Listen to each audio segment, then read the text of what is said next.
The coronation footage is telling, isn't it? All those carefully choreographed bows and curtsies for King Charles, a sea of heads dipping in unison. But watch closely when Queen Camilla glides by. A flicker of hesitation, a barely perceptible stiffening of the spine. It's subtle, but it's there. And it speaks volumes. It's the kind of detail that whispers of resentment, of a queen who hasn't quite won the hearts of the people, or perhaps even the palace itself. But that barely concealed animosity, those silent judgments, were nothing compared to the shockwave that ripped through the House of Windsor just days before the most significant event of Charles's reign, the Royal Transparency Ceremony. The promise to open the vaults, to reveal the inner workings of the monarchy, to finally silence the critics and usher in an era of unprecedented honesty. It was a gamble, a high-stakes play that could either solidify Charles's legacy or shatter the institution entirely. And then Camilla vanished, disappeared from Lancaster Palace without a trace. One moment she was there, preparing for the ceremony, the next gone. An empty room, a slightly ajar window, and a disabled security system were all that remained. Panic, of course, ensued.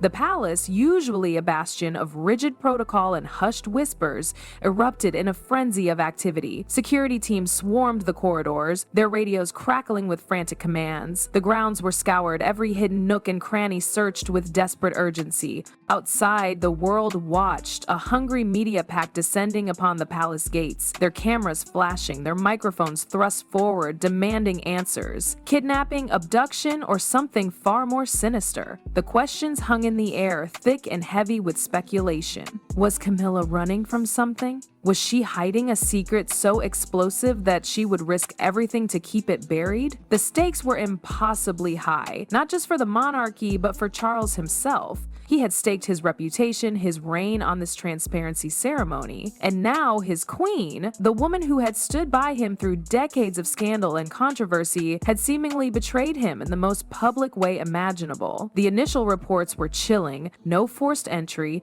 no signs of struggle. It was as if Camilla had simply dissolved into thin air. Her private quarters, usually a sanctuary of floral scents and soft fabrics, were eerily untouched. The bed unslept in, the air thick with a sense of abandonment. It was a meticulously orchestrated disappearance, a calculated move that spoke of careful planning and a desperate motive. When the news reached Charles, the impact was palpable. Those who witnessed his reaction described a king brought to his knees. The composed facade, the regal bearing that he had cultivated for decades, crumbled before their eyes. He was a man betrayed, a husband wounded, a monarch facing the abyss. The fury, they said, was barely contained, a simmering rage threatening to erupt at any moment. But beneath the anger, there was something else, a profound sense of loss, a deep-seated pain that cut far deeper than any political scandal. He had trusted Camilla, relied on her unwavering support.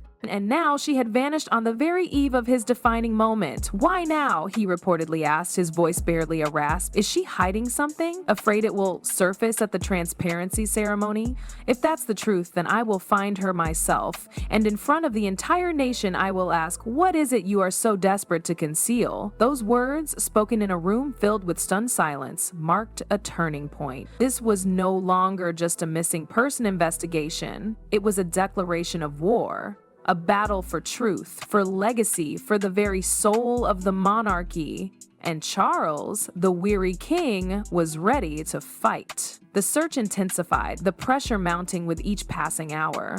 But as the sun set over Lancaster Palace, casting long, ominous shadows across the manicured lawns, one question remained unanswered. What secret was Queen Camilla so desperate to protect, and what would be the cost of revealing it? The first real break came not from the frantic sweeps of the palace grounds, but from the cold, calculating eyes of the technical team. Buried deep within the labyrinthine corridors of the northern wing, they unearthed a relic of a bygone era, a hidden door, a forgotten escape route from Lancaster's Victorian past. Sealed off decades ago, it existed outside the modern security grid, a ghost in the machine. And then the surveillance footage. Grainy, distorted by interference, but undeniably there. A woman cloaked in darkness moving with a chilling composure. A familiar green handbag, a glint of gold from a distinctive ring, items known to belong only to Queen Camilla. She vanished into the gardens, disappearing through the hidden door, leaving behind no trace of distress, no sign of pursuit. The atmosphere in the command room shifted, the frantic energy replaced by a heavy, suffocating silence. The unspoken realization hung in the air. This wasn't a kidnapping. This was a carefully orchestrated exit,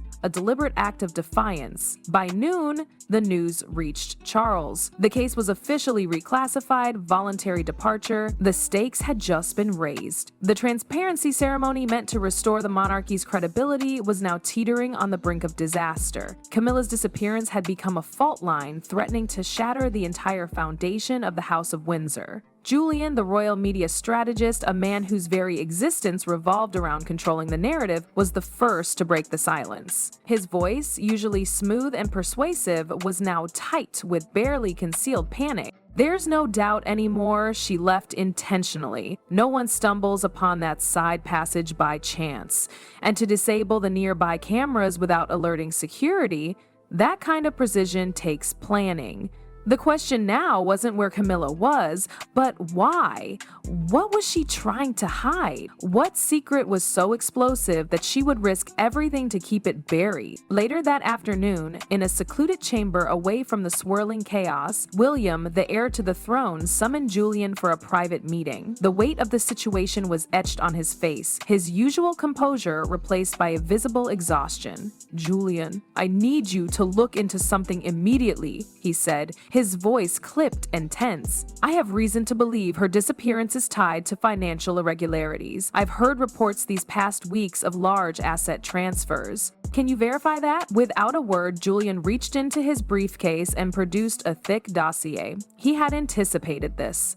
"I've already checked," he said quietly. "Over the last 3 years, a significant portion of assets, real estate, company shares, even dormant investment funds, have been transferred to one individual, Victor Row. Victor Row, a name that sent a shiver down William's spine. A property developer, a fixture in the peripheral circles of the royal family, and notably close to Camilla. If she wanted to conceal assets from the transparency audit, using him as a proxy would be the perfect cover." William's eyes scanned the documents, his fingers tightening around the edges until they turned white. If those holdings were under Victor's name, they would never appear in the transparency report. And with only a week left before the ceremony, the timing of her disappearance pointed to one chilling possibility. The entire act had been orchestrated to protect hidden wealth. As dusk settled over Lancaster, the palace lights flickered back to life, but the mood had shifted.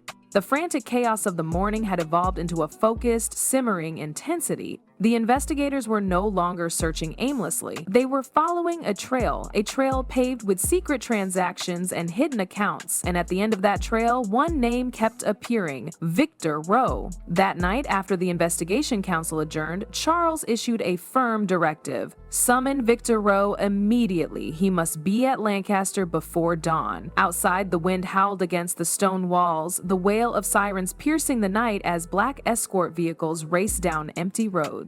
The search for a missing queen had transformed into something else entirely, an urgent interrogation. And this time, the target wasn't a shadow in the fog, but a man whose name had become the key to the entire mystery. The road was a black ribbon unspooling beneath the headlights, leading Victor to a destiny he couldn't possibly have foreseen. Lancaster wasn't just a palace tonight, it was a trap, and he was driving straight into it. The sheer weight of the stone walls seemed to press down on him as he was ushered inside. No pomp, no circumstance, just the cold, hard reality of polished floors and echoing silence. You could practically taste the fear hanging in the air, a metallic tang of desperation and impending doom. Charles was waiting, of course. No pleasantries, just that piercing gaze that could strip a man bare. This wasn't a friendly chat, it was an inquisition. The file Charles slammed onto the table was an accusation in paper form. "Mr. Rowe, you understand why you've been summoned here, don't you?" The king's voice was deceptively calm, each word a carefully placed stone in a wall closing in on Victor. Victor's carefully constructed facade of a confident businessman began to crumble. He stammered, trying to explain to minimize his role. He was just helping, he insisted. Sensitive reasons, media instability,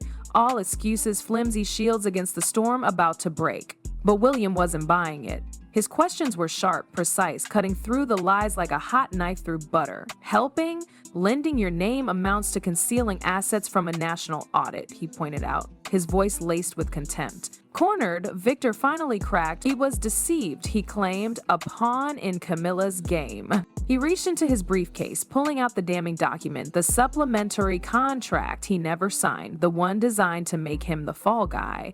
The room held its breath as Victor detailed the clause, the small print that shifted all legal and criminal liability onto his shoulders, absolving the queen of all responsibility. He had been her shield, her protector, and she was prepared to sacrifice him without a second thought. Charles's reaction was volcanic, the carefully cultivated composure of a lifetime shattered, replaced by a raw, primal fury. She used you, he thundered, to conceal royal assets, undermine the transparency reforms, and make a mockery of this entire institution? Victor could only nod, defeated. He wasn't asking for forgiveness, he insisted, just for the truth to be known. He was willing to cooperate fully to expose the entire scheme, to save himself from ruin. William's tone was icy, unforgiving. Bringing these documents doesn't absolve you, he warned, but he also saw an opportunity, a chance to salvage something from this disaster. Charles, his voice heavy with betrayed trust, delivered the final blow. What you've presented tonight will be verified to the last detail, he declared. If what you claim is true, then this is not just betrayal, it's treason against the crown itself. As Victor was led away, a broken man, Charles stood by the window, the weight of the world pressing down on him. He knew, in that moment, that there was no going back. The die was cast. The road to the northern estate was shrouded in secrecy, the convoy of unmarked vehicles slicing through the darkness. Charles clutched the file Victor had provided, the roadmap to Camilla's deception. It was a journey into the heart of darkness, a confrontation he knew would change everything. He had to face her, to demand answers, to understand how the woman he had loved could betray him so completely. The transparency ceremony was no longer just about the monarchy. It was about his own personal reckoning, and he was ready to face the truth, no matter how painful it might be.